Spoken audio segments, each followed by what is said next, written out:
और एक और बड़ी खबर, यूक्रेन फ्रंट से लुहांस्क में कॉलेज हॉस्टल पर भयंकर बमबारी की गई। यूक्रेन के हमलों में पूरी तरह से हॉस्टल छात्रावास तबाह हो गया। मलबे में 86 छात्रों के अभी भी दबे होने का दावा। कई छात्रों की मौत हो गई है, 10 से ज्यादा छात्रों की हालत गंभीर।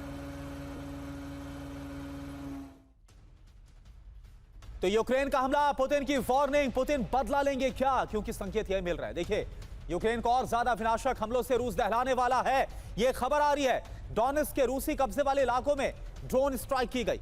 लुहांस्क की शेवचेंको यूनिवर्सिटी की इमारत को तबाह कर दिया गया।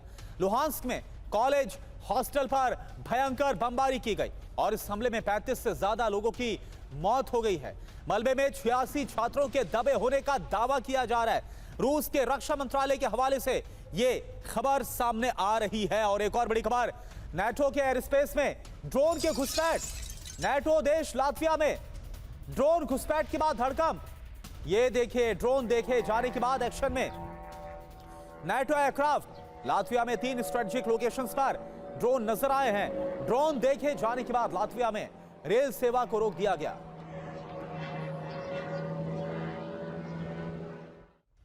और चलिए अब एक बार फिर से बात करते हैं ईरान की, क्योंकि इस फ्रंट पर एक बार फिर से ऐसा लग रहा है कि विध्वंस मचने वाला है। खबर क्या है, ईरान नहीं माना तो अमेरिका का प्लान भी तैयार है। परमाणु वेपन बनाने की जिद, ईरान छोड़ दे, ये धमकाया गया है। अमेरिकी विदेश मंत्री मार्को रूबियो की तरफ से यह चेतावनी, ईरान को होर्मुज स्ट्रेट खोलना ही होगा। मार्को रूबियो की तरफ से यह कहा गया है। और देखिए एक और बड़ी खबर, यूरेनियम संवर्धन को लेकर खबर आपको बताएं। यूरेनियम संवर्धन रोकने पर बात नहीं करने वाले ईरान, ये तो ईरान ने स्पष्ट तौर पर बोल दिया। ड्राफ्ट में यूरेनियम शामिल होगा तो समझौता नहीं। पहले तो कहां यह कहा जा रहा था, ट्रंप तक ये बोल रहे थे कि अपना सारा यूरेनियम सौंपने के लिए तैयार है जो एनरिच्ड यूरेनियम है, लेकिन अब ईरान बोल रहा है कि इस पर तो हम बात ही नहीं करने वाले। संवर्धित यूरेनियम की मांग पर कोई समझौता नहीं होगा। ईरानी विदेश मंत्रालय के प्रवक्ता इस्माइल बकाई की तरफ से चेतावनी दे दी गई। ईरान की न्यूज एजेंसी IRNA का यह बहुत बड़ा दावा।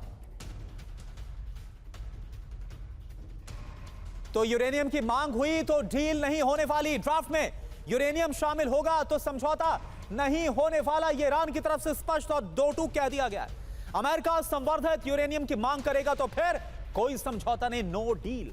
ईरानी विदेश मंत्रालय के प्रवक्ता इस्माइल बकाई की तरफ से चेतावनी, अभी जंग खत्म करने और होर्मुज का समाधान निकालने पर फोकस है, यानी भूल जाए अमेरिका की यूरेनियम पर कोई बात भी होने वाली। जंग रुकी तो परमाणु मुद्दे पर आगे हो सकती है बात, तब ये शर्त रखी गई, तब हम बात करेंगे। विदेश मंत्री अब्बास अराक्ची के साथ कतर का डेलीगेशन बात कर रहा है, यह बकाई की तरफ से कहा गया है। सोर्स क्या है, IRNA। अब देखिए इन सब के बीच एक और बड़ी खबर, डोनाल्ड ट्रंप की हत्या के लिए ईरान में इनाम का ऐलान कर दिया गया है। हत्या करने वाले को ईरान देगा 560 करोड़। यह देखिए रकम का ऐलान। नेतन्याहू को मारकर खामनेई की हत्या का बदला ईरान लेना चाहता है। ईरान की संसद में एसेसिनेशन बिल का मसौदा भी बाकायदा पेश कर दिया गया है। यरूशलेम पोस्ट और ईरान फायर का बहुत बड़ा दावा। तो ईरान में डोनाल्ड ट्रंप की हत्या पर इनाम, और इनाम कितना रखा गया, 560 करोड़। जी हां, ट्रंप को मारने पर 50 मिलियन यूरो यानी कि 560 करोड़ रुपए मिलेंगे। नेतन्याहू और सेंटकॉम कमांडर ब्रैड कूपर को मारने पर भी 560 करोड़ का इनाम। ईरान के राष्ट्रीय सुरक्षा चेयरमैन इब्राहिम अजीजी का यह ऐलान। और इन सब के बीच एक और बड़ी खबर का हम रुख कर रहे हैं, ईरान ने परमाणु प्रोग्राम को एजेंडे से बाहर कर दिया है। संवर्धित यूरेनियम पर उलझेंगे तो बात फिर बढ़ ही नहीं पाएगी। संवर्धित यानी कि एनरिच्ड यूरेनियम पर कोई जानकारी हम नहीं साझा करने वाले। ईरान के विदेश मंत्रालय के प्रवक्ता इस्माइल बकाई की तरफ से यह चेतावनी और दो टूक कि बात करनी है तो पहले होर्मुज पर करो, नहीं तो कोई बात नहीं।